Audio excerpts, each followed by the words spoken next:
Hello Shafi గారు. Hello Nagaraju గారు. ఇప్పుడున్న ట్రెండ్ కనుక మనం చూస్తే అండి, ఒకప్పుడు సోషల్ మీడియా అంత స్ప్రెడే లేదు కాబట్టి బాడీ షేమింగ్కి సంబంధించి ఏదైనా చిన్న అవమానంగా జరిగిందనంటే మనస్తాపానికి గురై చుట్టుపక్కల చాలామంది ఉండేటువంటి వాళ్ళు ఉన్నారు కాబట్టి, అంటే ఫ్యామిలీలో పర్సన్స్ రెస్పాండ్ అయ్యి దాన్ని కొంత తగ్గించే ప్రయత్నం చేసేటువంటి వాళ్ళు. వాళ్ళ సోషల్ మీడియా పెరిగిపోయిన తర్వాత ఏంటంటే తల్లి చెల్లి అనేటువంటి తేడా కూడా లేదు, ఎవరు కనిపించినా ఆడ మగ అనేటువంటి తేడా కూడా లేదు.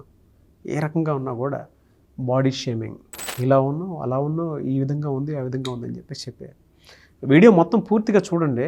అంటే దానికి గురైనటువంటి వాళ్ళ మానసిక స్థితి ఏ విధంగా ఉంటుందో వీడియో మొత్తం చూసిన తర్వాత మీకు తెలుస్తుంది. లోపల ఎంత పెయిన్ ఉంటుందనంటే ఎవరికీ చెప్పుకోకుండా సూసైడ్ దాకా వెళ్ళేటువంటి వాళ్ళు చాలామంది ఉన్నారు సార్. దాన్ని ఎలా ఓవర్కమ్ చేయాలి? ఇవాళ చాలామంది బాడీ షేమింగ్కి గురైపోయి జీవితాన్ని లాస్ చేసుకునేటువంటి వాళ్ళే ఉన్నారు. దాన్ని ఎలా ఓవర్కమ్ చేయాలి? చూడండి సార్, యాక్చువల్గా బాడీ షేమింగ్ అంటే ఏంటి, అది ఏంటి అన్నది కొంచెం క్లారిటీ తెలుసుకోవాలి.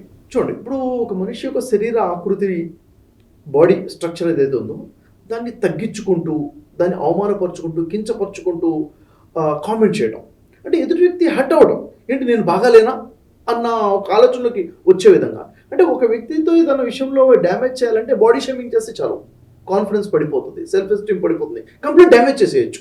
ఇది చాలా టూ మచ్గా కనిపిస్తుంది ఈ రోజుల్లో.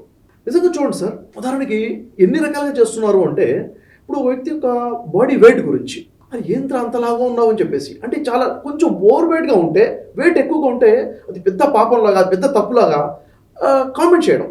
అంటే అనకూడదు మనం, కానీ దున్నపోతులాగా ఉన్నావు అని చెప్పేసి పదాలు వాడటము, ఇంకొన్ని యానిమల్స్ పేరు వాడేసి చెప్పడం, ఏనుగు పిల్లలా ఉన్నా అని చెప్పడము, అమ్మాయినైనా అబ్బాయినైనా కానీ ఇలాంటి మాటలు అనేస్తుంటారు.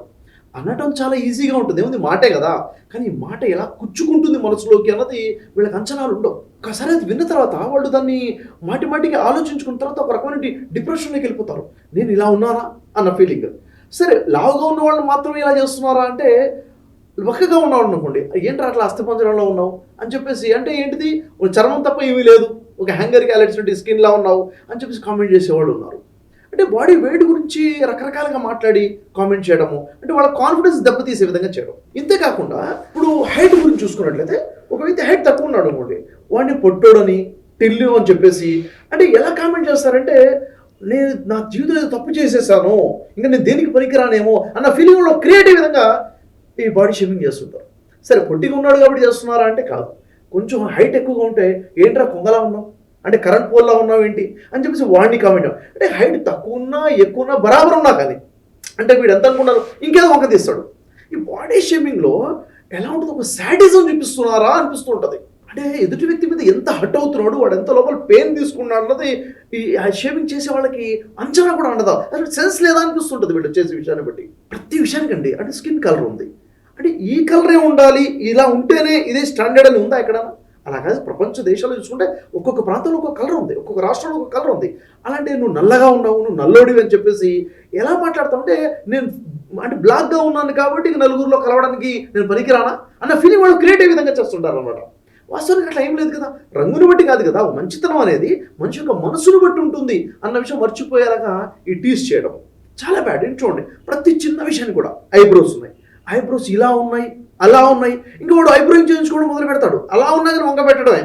కన్ను విషయంలో కన్ను ఎలా ఉంది, ముక్కు ఎలా ఉంది, ముక్కు ఎత్తుగా ఉంటే మళ్ళీ ఆ బాడీ షేమింగ్ చేయడము, కొంచెం నట్టిగా ఉంటే మాట్లాడము, పళ్ళ విషయంలో కొంచెం గ్యాప్ ఉందనుకోండి, అదో పెద్ద విడ్డూరం లాగా దాన్ని బాడీ షేమింగ్ చేయడం.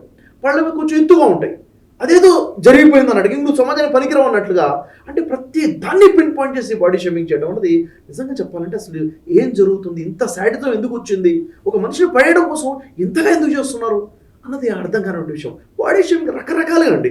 ఉదాహరణకి హెయిర్ ఉన్నది, ఇప్పుడు అమ్మాయిలు ఉంటారు, ఫేస్ మీద ఏమైనా హెయిర్ వస్తే ఇంకా ఎలాంటి వాడు మొగరాయుడు అని చెప్పేసి కామెంట్ చేస్తే ఎంత హర్ట్ అవుతారు సార్. అసలు ఏమైపోతుంది లోపల చెప్పండి. ఇప్పుడు నడిచే విషయం ఉంది, కొంచెం నడకలో తేడా ఉంటే వాడు మొగరాయుడులో నడుస్తుంది అమ్మాయి అని చెప్తే, అసలు అమ్మాయా అబ్బాయా అనే ఫీలింగ్ వస్తే లోపల ఎంత కుమిలిపోతుంది, ఎంత కాన్ఫిడెన్స్ బ్రేక్ అయిపోతుంది, అసలు ఏం జరుగుతుందో వీళ్ళకి అంచనా కూడా ఉండదు. ఇప్పుడు ఒక అబ్బాయి ఉన్నాడు, మాట్లాడు గొంతు కొంచెం కీజు గొంతు ఉందనుకోండి, అంటే వీడు 0.5 గాడు, వీడు అమ్మాయి లోపల నుంచి అంటే సింపుల్ వర్డ్సే, కానీ వాడు ఏమైపోతాడు చెప్పండి. ఈ విధంగా రకరకాలండి, ఇది అది అని కాదు, ఎక్కడ ఎక్కడ అవకాశం ఉంటే అక్కడ ఒక మనిషిని వాడు గొంతు గురించి, ముక్కు గురించి, చెవుల గురించి, ఐబ్రోస్ గురించి, వాడు ఎత్తు గురించి, రంగు గురించి మాట్లాడడం ఎంత నీచమైన విషయం అంటే, ఇది కొంతమంది అంటారు ఇది వెరీ కామనే కదండి, కామెంట్ చేసుకోవడం ఫ్రెండ్ సర్కిల్ అంటారు. కామన్ కాదు ఇది వెరీ, నేనంటాను చాలా హార్మ్ఫుల్ యాక్ట్ అంటాను అది. అంటే ఎదుటి వ్యక్తిని చాలా ఎక్కువగా ట్రామాలో తీసుకెళ్లేది, ఎక్కువ గాయపరిచేది ఈ మాటలు అనమాట. ఎందుకంటే ఒక వ్యక్తిని కొట్టామనుకోండి, ఆ దెబ్బ ఎంతసేపు ఉంటుంది సార్? కొట్టిన దెబ్బ కొంచెం ఉంటుంది, మాట అనేది గుండెలో చుచ్చుకుని పోతుంది అనమాట.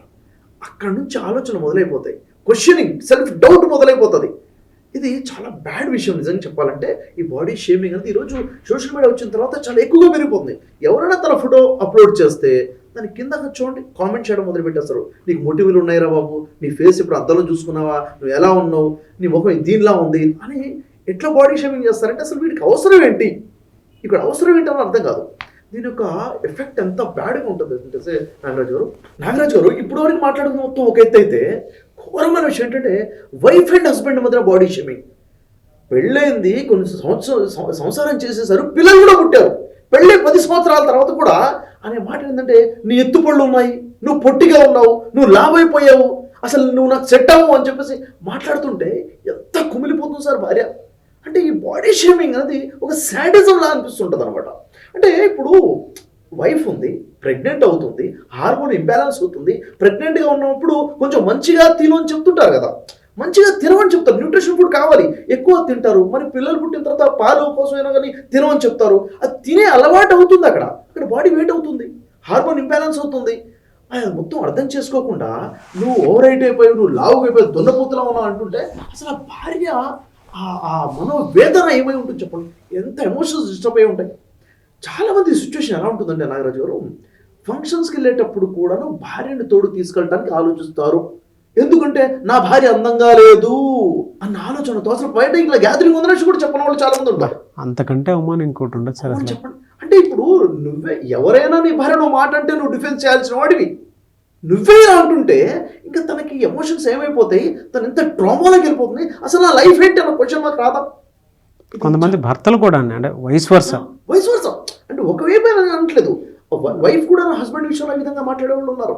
అసలు నువ్వు నా తగవు అని చెప్పేసి అనేవాళ్ళు చాలా మంది ఉన్నారు. నేను కాబట్టి పడి ఉంటాను నీతో అని చెప్పేవాళ్ళు కూడా చాలా మంది ఉన్నారు. అంటే ఇక్కడ ఈ బాడీ షేమింగ్ అనేది చాలా పెద్ద సబ్జెక్ట్.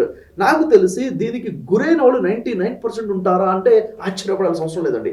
100% ఉంటారు. ఏదో టైంలో ఏదో సిచ్యువేషన్లో. నా లైఫ్లో ఇన్సిడెంట్ జరుగుంటాయి, మీ లైఫ్లో కూడా ఇన్సిడెంట్ జరుగుతాయి. పెద్ద స్థాయిలో ఉన్న సెలబ్రిటీస్ కూడా ఏదో టైంలో బాడీ షేమింగ్కి గురైన వాళ్ళే, ప్రభావితులైనటువంటి వాళ్ళే ఉంటారు. కాబట్టి అసలు ఎంతవరకు తీసుకెళ్తారు సార్ ఇదే, అంటే గురైనటువంటి వాళ్ళని ఎంత దూరం వెళ్ళిపోతుందండి, లైఫ్ ఎండ్ వరకు కూడా తీసుకెళ్తుంది. లైఫ్ ఎండ్ వరకు మీకు ఒక ఎగ్జాంపుల్ చెప్తాను. ఒక స్టూడెంట్ అమ్మాయి క్లాస్లో టాపర్, చాలా బాగా చదువుతుంది, ఇంటెలెక్చువల్. తను కొంచెం స్టౌట్గా, కొంచెం వెయిట్ ఎక్కువగా ఉంటుంది. తన యొక్క జెనెటికల్ ఇష్యూ వల్ల కొంచెం ఓవర్ వెయిట్గా ఉండడము. అయితే తన ఫ్రెండ్స్ ఆమెని ఆట పట్టించి ఉండేవారు.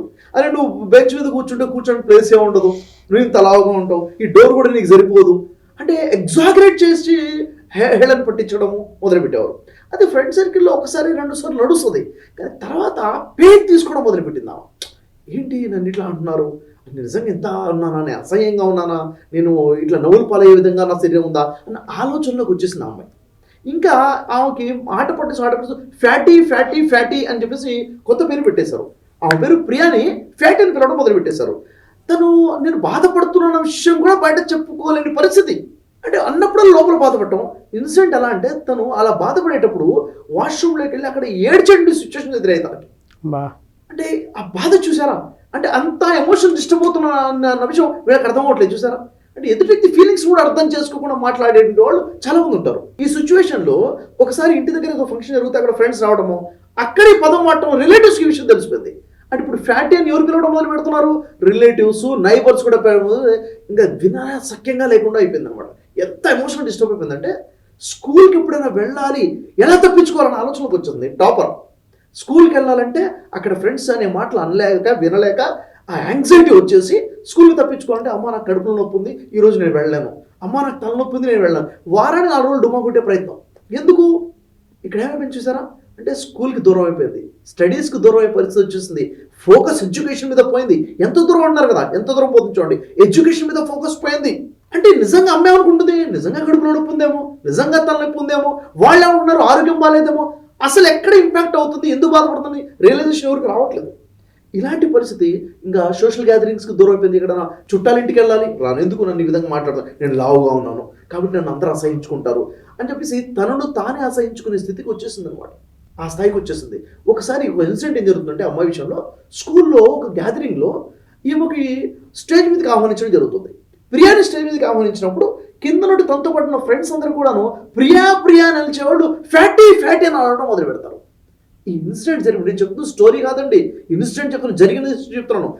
స్టేజ్ మీదకి వెళ్ళిన ఆలోచనలో పడిపోయింది. ఇప్పుడు నా పేరు ఫ్యాటీ అని అందరికీ తెలిసిపోయింది అన్న ఆలోచనకు వచ్చి ఎమోషన్స్ అంతా బ్రేక్ డౌన్ అయిపోతాయంటే సెల్ఫ్ ఇన్సల్ట్, ఆ సెల్ఫ్ ఇన్సల్ట్ ఇంకా చీ అన్న ఫీలింగ్ వచ్చేసి తనకి తన బాధని రాస్తుంది, నోట్స్లో రాస్తుంది. అసలు నేను ఎందుకు పుట్టాను, నేను ఇలా ఎందుకున్నాను, నేనే ఎందుకున్నాను అంటే భూతత్వంలో ప్రాబ్లం కనిపిస్తుంది చూసారా. అంటే లావుగా ఉండడం పెద్ద క్రైమ్లా క్రియేట్ చేసేసారు సమాజం. ఆ విధంగా చూసి నాలాగా ఇంకెవరికి జరగకూడదు, నేను అసలు నన్ను నేనే అసహించుకుంటున్నాను అని చెప్పేసి ఆలోచన, అసహించుకున్నాను అని చెప్పేసి ఆ టైంలో రాసిన తర్వాత తను ఏం చేస్తుంటే ఒక బ్లేడ్ తీసుకొని వాష్రూమ్లోకి వెళ్ళి ఏడవడం మొదలు పెడుతుంది. విపరీతంగా ఏడుస్తుంది, తనతో గిచ్చుకుంటుంది, అసహ్యంగా తను సెల్ఫ్ హార్మ్ చేసుకొని గిచ్చుకోవడం మొదలు పెడుతుంది. కర్చీఫ్ తీసుకుని తన నోట్లో కుక్కొని అంత బ్లేడ్ తీసుకుని సరే కట్ చేసుకుంటుంది. సార్ చూడండి ఎంత ఘోరంగా అంటే, ఒక చూడండి అసలు చెప్తుంటే నాకు గొంతు వణుకుతుంది. బ్లేడ్ తీసుకొని ఒక్క కట్టినే మనం కోసుకోలేమే, ఇన్నిసార్లు బాడీ మొత్తం కట్ చేసుకుంటూ వెళ్తుంటే తనకి ఆ పెయిన్ తనకు అర్థం కావట్లేదు. ఎందుకు అంతకు మించిన పెయిన్ లోపల ఉంది, అంతకు మించిన పెయిన్ లోపల ఉంది. ఆ పెయిన్ ఆ ట్రామాలో తనకు అర్థం అంటే తను ఏం చేస్తుంది అన్నది. అరుస్తుంటే అరుపు బయట రావట్లేదు, నోట్లో తనే ఖర్చు పెట్టేసుకొని బాడీ కోసుకొని గొంతు కూడా కోసం చనిపోయింది. సిచ్యువేషన్ చూడండి, ఎప్పుడుకో కానీ తెలియలేదు ఆమె చనిపోయి లోపల పడిపోయింది అన్న విషయం. ఇప్పుడు ఒకసారి ఒక విషయం చూడండి, బయట ఉన్న వాళ్ళకి ఏం తెలిసింది, ఎందుకు చనిపోయింది అంటే ఏం చేయాలి, ఎవరైనా చంపారా, లేక ఎందుకు సూసైడ్ చేసుకుంది, ఏమైనా ఇష్యూ ఉందా, రకరకాల క్వశ్చన్స్ వస్తాయి. అసలు విషయం ఏంటి, ఎందుకు చనిపోయింది, ఎందుకు ఈ ట్రామాలోకి వచ్చింది అన్న విషయం ఎప్పుడు బయటపడుతుంది, ఆమె రాసిన నోట్స్ చదివిన తర్వాత ఈ బాధ ఏమైనా వేధిస్తుంది. నా క్వశ్చన్ ఏంటంటే నాగరాజు గారు, ఒకవేళ ఆమె నోట్స్లో రాయలేదనుకోండి, తన బాధ చెప్పుకోలేదు అనుకోండి, ఎందుకు చనిపోయిందంటే ఏమనుకునేవాళ్ళు చెప్పండి, కంక్లూజన్ ఏముండదు అక్కడ, రీజన్ కూడా ఎవరికి అర్థమయ్యేది కాదు, రీజన్ అర్థమయ్యేది కాదు, ఎందుకు అర్థమయ్యేది కాదు. అంటే మనం ఎదుటి వ్యక్తిని చంపేస్తున్నాము మన మాటల ద్వారా. ఈ బాడీ షేమింగ్ అనేది ఈ స్థాయికి తీసుకెళ్ళిపోతుంది, ఈ స్థాయికి తీసుకెళ్ళిపోతుంది. వర్ణనాలతో సార్ బతికుండి కూడా రోజు రోజు చచ్చేవాళ్ళు ఉన్నారు. ఊహించుకొని మాటలు, వేరే వాళ్ళు చెప్పే మాటలు ఊహించుకొని గుర్తు చేసుకుని రోజు రోజు ఏడ్చేవాళ్ళు ఉన్నారు. ఎలా ఉంటుందంటే ప్రొఫెషనల్ లైఫ్ ఆగిపోతుంది, సెల్ఫ్ వర్త్ చచ్చిపోతుంది, స్కిల్స్ ఆగిపోతాయి. ఎక్కడి మార్కెట్లోకి వెళ్ళలేమండి, మార్కెట్లో ఎందుకు తెలుసా, వాళ్ళు అన్ని బ్రెయిన్లో ఎలా రికార్డ్ అయిపోతుందంటే విషయాన్ని భూతత్వంలో చుట్టం మొదలు పెట్టేసి ఐఎమ్ వర్త్లెస్ అన్న ఫీలింగ్ వచ్చేస్తుంది బాడీ షేమింగ్ అన్నది. ఇలాంటి ఘోరమైన ఇన్సిడెంట్స్ ఒకటి కదా కోకోలలో జరుగుతున్నాయి మన సమాజంలో. ఎలా సార్ మరి దీన్ని ఓవర్కమ్ చేయాలంటే?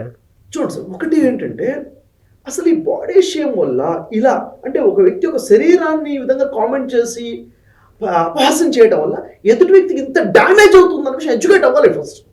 ఇప్పుడు మీరు ఏదైతే నన్ను క్వశ్చన్ అడిగారో మనం డిస్కస్ చేస్తున్నామో ఖచ్చితంగా ఈ అవేర్నెస్ ఈ వీడియో ద్వారా వస్తుందని నేను నమ్ముతున్నాను. ఈ అవేర్నెస్ వస్తే కనీసం సెన్స్ ఉన్నోడు ఆలోచిస్తాడు, నేను మాట్లాడకూడదు. చూడండి, ఒక వ్యక్తి యొక్క క్యారెక్టర్ గురించి మాట్లాడతావా, ఒక వ్యక్తి బిహేవియర్ గురించి మాట్లాడతావా, సరి చేసుకునే అవకాశం ఉంది. ఫిజిక్ గురించి మాట్లాడండి సార్, ఫిజిక్ గురించి మాట్లాడి ఫిజిక్ నా ఎత్తు పెంచుకోగలుగుతానా, నా ఎత్తు తగ్గించుకోగలుగుతానా, నా రంగు మార్చుకోగలుగుతానా, దేని గురించి మాట్లాడుతున్నాం మనం అంటే కామన్ సెన్స్ ఏంటంటే అసలు ఏమి మాట్లాడాలి ఏం మాట్లాడకూడదు ఒక క్లారిటీ మనిషికి రావాలి. ఇప్పుడు మనం మాట్లాడుతాం, అరే నువ్వు మాటల వల్ల ఎదుటి వ్యక్తి గుండె గాయమవుతుంది, తూట్లు పొడిచేస్తున్నావు గుండెలో అన్న విషయం వాడికి అర్థం అవ్వాలి, ఒక అవేర్నెస్ క్రియేట్ అవ్వాలి.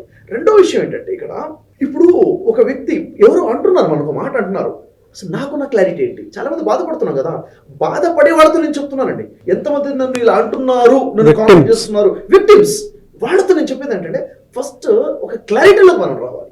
ఏంటి ఆ క్లారిటీ? చూడండి, ఈ ప్రపంచంలో ఉన్న ప్రతి శరీరం కూడా అందంగా ఉంది అన్న విషయాన్ని గుర్తుపెట్టుకోవాలి, ఫస్ట్ అర్థం చేసుకోవాలి. అంటే ఈ క్రియేషన్ ఏదైతే ఉందో ఈ టోటల్ ప్రపంచంలో ఉన్న ప్రతి మనిషి కూడా యూనికేనండి. మీరున్నారు నాగరాజు గారు, మీలాంటి వ్యక్తి ఇదే శరీరంతో ఇదే ఆకృతి ఎవడన్నా పుట్టాడా, ఇప్పుడు ఎవడన్నా భూమి మీద ఉన్నాడా, భవిష్యత్తులో ఎవడన్నా వస్తాడా, రాడు. ఇన్ని కోట్ల మందిలో యు ఆర్ యూనిక్. నేను కూడా యూనికే, ప్రతి వ్యక్తి కూడా యూనిక్. ఇది మన గొప్పతనం సార్. ఇది ఒకరిలాగా మనం ఉండం, మనలాగా ఒకడు ఉండడు. ఇది నిజం, ఇది నిజం. చూడండి, మనం సృష్టి కదా, సృష్టిలో ఒక భాగం కదా. దీన్ని యాక్సెప్ట్ చేయడమే కాకుండా రెస్పెక్ట్ కూడా చేసుకోవాలి. సెల్ఫ్ రెస్పెక్ట్, నేను రెస్పెక్ట్ చేసుకోవాలి. నేను ఎలా ఉన్నానో దాన్ని యాక్సెప్ట్ చేసి దాన్ని రెస్పెక్ట్ చేసుకోవాలి. సెల్ఫ్ వాల్యూ ఇచ్చుకోగలగాలి. సెల్ఫ్ లవ్ అనేది ఉండాలి. నన్ను నేను ప్రేమించుకున్నానా లేదా? ఎలా ప్రేమించుకోవాలి? ఉన్నది ఉన్నట్టుగా ప్రేమించుకోవాలి. Yes are no? ఆ తర్వాత వాడు ఒక మాట అంటున్నాడు అంటే, బాడీ షేమ్ చేసేవాడు మాట అంటుంటే నాకు హట్ అయ్యాను, నేను బాధపడ్డాను అంటే నేను చెప్తాను, మీ అనుమతి లేకుండా ఎవ్వరు కూడా మిమ్మల్ని బాధ పెట్టలేరండి. ఒకళ్ళు మాట అంటున్నారు అంటే ఆ మాట వల్ల నేను బాధపడ్డాను లేదు. వారు మాట అనడం వల్ల మీరు బాధపడలేదు, ఆ మాటలు మీరు తీసుకున్నారు కాబట్టి బాధపడుతున్నారు. మాట తీసుకోవాలా తీసుకోకూడదని మన మీద ఆధారపడి ఉంటుంది కదా. ఎందుకంటే ఒకళ్ళు మన బాడీ గురించి కామెంట్ చేస్తున్నారంటే వాడి దృష్టిలో లోపం ఉంది, ఈ సృష్టిలో లోపం లేదు. వాడి ఆలోచనలో లోపం ఉంది. వాడి ఆ చెడు ఆలోచనలు, వాడి నెగిటివ్ ఆలోచనలు, నెగిటివ్ దృష్టితో వాడు మాట్లాడే మాటలు మనం తీసుకోవడం మన తప్పు అవుతుంది. సో నేనేమంటానంటే, ఒకడు మాట అంటుంటే first I'm okay, I'm perfect, I'm unique, I love my self అనే ఆలోచన మనకు రావాలి. వచ్చినప్పుడు ఆ మాటలు మనం తీసుకోం. వాడు మాట్లాడుతున్నాడు, వాడు ఇమ్మెచ్యూరిటీ విషయం అర్థమవుతుంది. ఇంకో విషయం ఏంటంటే, నాగరాజు గారు, ఇప్పుడు మనం మాట్లాడుతున్న విషయాలు నేను కోరుకున్నది ప్రతి ఒక్క వ్యక్తికి షేర్ అవ్వాలి. ఎవడైతే బాడీ షేమింగ్ చేసి మాట్లాడుతుంటాడు, ఎదుటి వ్యక్తి ఫిజిక్ని కామెంట్ చేసేవాడు మాట్లాడతాడు, ప్రతి వ్యక్తికి ఒకసారి 10 సార్లు షేర్ అవ్వాలండి. 10 సార్లు షేర్ అవ్వాలి. నేను చెప్పాలన్న విషయం ఏంటంటే, ఫర్ ఎగ్జాంపుల్ ఒక వ్యక్తి వేరే వాళ్ళని బాడీ షేమింగ్ చేస్తున్నాడు. ఫర్ ఎగ్జాంపుల్ చూడండి, ఎంతమంది అయితే బాడీ షేమింగ్ చేస్తున్నారో వాళ్ళకి నా స్పెషల్ మెసేజ్. ఉదాహరణకి ఇప్పుడు వీడున్నాడండి, ఈ వ్యక్తి వేరే వాళ్ళని బాడీ షేమింగ్ చేస్తున్నాడు. వేరే వాళ్ళ బాడీని ఫిజిక్ని కామెంట్ చేస్తున్నాడు. నువ్వు పొట్టిగా ఉన్నావు, నువ్వు పొడుగ్గా ఉన్నావు, నువ్వు నల్లగా ఉన్నావు చెప్పేసి వీడు కామెంట్ చేస్తున్నాడు. ఇలాంటి బాడీ షేమ్ చేసేవాడు డైరెక్ట్గా నేను అడుగుతున్న క్వశ్చన్ ఏంటంటే, అసలు నువ్వు ఎప్పుడైనా నీ ముఖాన్ని అద్దంలో చూసుకున్నావా? ఒకటి నువ్వు కామెంట్ చేస్తున్నావు కదా, నువ్వు ఎప్పుడైనా అద్దంలో నువ్వు ముఖం, ఈ అద్దం ఉంది, అద్దంలో నువ్వు ముఖాన్ని చూసుకున్నావా నా క్వశ్చన్. ఆ తర్వాత నువ్వేం అద్దం ముందు నిలబడి నీ బట్టలు వేసుకొని ఉన్నావు కదా, నువ్వు చాలా టిప్ టాప్గా జెంటిల్గా ఉన్నావు. ఒక్కసారి నీ బట్టలు ఇప్పేసి ఒకసారి పైన కింద మొత్తం ఇప్పేసి, బట్టలు మొత్తం ఇప్పేసి నువ్వు అద్దం ముందు నిలబడి నిన్ను చూసుకోగలవా నా క్వశ్చన్. సూటిగా నా ప్రశ్న. వాడు నల్లగా ఉన్నాడు, వాడు రంగు అలా ఉంది అంటున్నావు కదా, నీ బాడీలో ఎన్ని రంగులు ఉన్నాయి నీకు తెలుసా? నువ్వు ఫేర్గా ఉన్నా అంటున్నావు కదా, ఎన్ని రంగులు, ఎన్ని పదుల రంగులు నీ శరీరంలో ఉన్నాయి. నువ్వు మాట్లాడగలుగుతావు, నీ రంగుల గురించి బయట మాట్లాడగలుగుతావా? వేరే వాళ్ళని కామెంట్ చేస్తున్నావే వాళ్ళ ఎత్తు గురించి, లావు గురించి. నీ శరీరంలో ఎన్ని మచ్చలు ఉన్నాయి, ఎన్ని బొక్కలు ఉన్నాయి నీకు తెలుసా? మాట్లాడతావు నువ్వు దాని గురించి. నేను చెప్తున్నాను నాగరాజు గారు, ప్రతి బాడీ షేమింగ్ చేసే ప్రతి వాడికి వీడియో షేర్ అవ్వాలి, ప్రతి వాడికి తెలియాలి. నీ గురించి నీకు లేనప్పుడు వేరే వాడికి మాట్లాడే హక్కు నీకు ఎవడిచ్చాడండి? ఇప్పుడు పుట్టించిన తండ్రికే హక్కు లేదు, బాడీ షేమింగ్ చేసే హక్కు లేదు, శరీరం గురించి మాట్లాడే హక్కు లేదు. అది సృష్టిని అవమానపరచకూడదు. అలాంటిది నువ్వెవడే నువ్వు బాడీ షేమింగ్ గురించి చేయడం కోసం ఒకటి శరీరం గురించి మాట్లాడే నువ్వెవడు, నీకు హక్కు ఉందా? నేను అడుగుతాను, ఎవరినో అమ్మాయిని, ఎవరినో అబ్బాయిని నువ్వు బాడీ షేమింగ్ చేస్తున్నావు కదా, అదే నీ సొంత తమ్ముడినో, నీ సొంత చెల్లెనో, మీ అమ్మనో, మీ నాన్ననో ఎవరో వాళ్ళ శరీరం, వాళ్ళ బాడీ గురించి మాట్లాడి నువ్వు తట్టుకుంటావా? నా క్వశ్చన్ అడుగుతున్నావు. మీ అమ్మని ఎవడో కామెంట్ చేస్తున్నాడు వాళ్ళ బాడీ గురించి, నువ్వు తట్టుకుంటావా? నువ్వు తట్టుకోలేనప్పుడు నీ హక్కు ఎట్లా ఉంది వాళ్ళ గురించి మాట్లాడడం కోసము? కాబట్టి నాగరాజు ఇక్కడ తెలిసే విషయం ఏంటంటే, ఈ వీడియో అండి వింటున్న ప్రతి వ్యక్తికి నేను చెప్తున్నాను, ప్రతి వ్యక్తికి ఈ వీడియోని షేర్ చేయండి. ఇంకొకసారి ఎవరైనా బాడీ షేమింగ్ చేయాలంటే వాడి మీద వాడికి సిగ్గేసే విధంగా రావాలి, బాడీ షేమింగ్ చేసేవాడు ఆగిపోవాలి. సో మెసేజ్ ఏంటంటే, ఈరోజు అనేక మందిని మన మాటలతో చంపేస్తున్నాం. నాగరాజు మాటలతో చంపేస్తున్నాం. తీసుకెళ్ళి కత్తి తీసుకుని పొడవాల్సిన అవసరం లేదు. మన మాటలతో ఒక వ్యక్తి కాన్ఫిడెన్స్ చచ్చిపోతుంది. చూడండి ఏమవుతుందంటే, ఎప్పుడైతే మనం కామెంట్ చేస్తామో మెంటల్ హెల్త్ డిస్టర్బ్ అవుతుంది సార్. అంటే వాడు నెగిటివ్గా విన్న తర్వాత, అవునా నేను ఇలా ఉన్నానా, ఇలా ఉంటే పెద్ద ప్రాబ్లమా అంటే, లావుగా ఉండడం, బక్కగా ఉండడం, లేకపోతే నల్లగా ఉండడము, ముక్కు వంకర, ఇవన్నీ ప్రాబ్లం. అంటే చేతులు లేనివాళ్ళు, కాళ్ళు లేనివాళ్ళు ఎంతమంది సక్సెస్ అవ్వలేదు సార్? నల్లగా ఉన్నాడు సక్సెస్ అవ్వడా, ఎత్తుగా ఉన్నాడు సక్సెస్ అవ్వడా, పొట్టిగా ఉన్నాడు సక్సెస్ అవ్వడా? అసలు దానికి ఏంటి సంబంధం చెప్పండి? మంచి చెడు అన్నది శరీరాన్ని బట్టి ఉంటుందా, మనసుని బట్టి ఉంటుందా సార్? మనసుని బట్టి మంచి చెడు ఉంటుంది. ఈ కామన్ సెన్స్ లేకుండా మాట్లాడే వాళ్ళకి క్లియర్గా మెసేజ్ వెళ్ళాలి. సో బాడీ షేమింగ్ అన్నది నిజంగా చెప్పాలంటే ఒక హార్మ్ఫుల్ యాక్ట్. దీని నుంచి మన సమాజాన్ని కాపాడుకోవాలి. Really thank you. ఇంత మంచి టాపిక్ గురించి మీరు ఈరోజు క్వశ్చన్ చేయడము చాలామంది యూజ్ అవుతుందని నేను నమ్ముతున్నాను. డెఫినెట్గా అండి. అంటే ఇంత డీటెయిలింగ్గా మీరు దాన్ని ఎక్స్ప్లెయిన్ చేసినటువంటి విధానం ఉంది చూసారా, ప్రతి మనిషి లోపల ఉండేటువంటి మనోవేదన సార్ అదే. దాని వాళ్ళ మీరు ఓపెన్ చేసి ఒక మంచి మెసేజ్ ఇవ్వటం ప్రతి ఒక్కరిలో ఉండేటువంటి మనోవేదనని మీరు బయటికి తీసుకొచ్చి ధైర్యాన్ని ఇవ్వటం అనేది థ్యాంక్ యూ అండి. చాలామంది దీని నుంచి ఇంకా బయటికి రాలేనటువంటి వాళ్ళు ఉంటారు కొంతమంది. ఎస్ వీడియో షేర్ చేసినా కింద కామెంట్ బాక్స్లో హ్యాట్స్ ఆఫ్ అని మీకు పెట్టినా కూడా పర్సనల్గా మీ దగ్గర కౌన్సిలింగ్ రావాలనుకున్నటువంటి వాళ్ళు ఉంటారు. మిమ్మల్ని అప్రోచ్ అవ్వచ్చా? కరెక్ట్, మీరు చెప్పింది చాలా వాల్యుబుల్ పాయింట్. చెప్పడం వేరు, మన దాకా వస్తే మనం దాని నుంచి బయటపడటం వేరు. చాలామంది ఈ విషయంలో సోషల్ ఐసోలేట్ అయిపోతుంటారు కదా. సోషల్ ఐసోలేట్ అయిపోయిన తర్వాత డిప్రెషన్లోకి వెళ్ళిపోతుంటారు, సూసైడ్ దాకా దారితీస్తుంది, లేకపోతే వాళ్ళ లైఫ్ డిస్ట్రాయ్ అయిపోతుంది.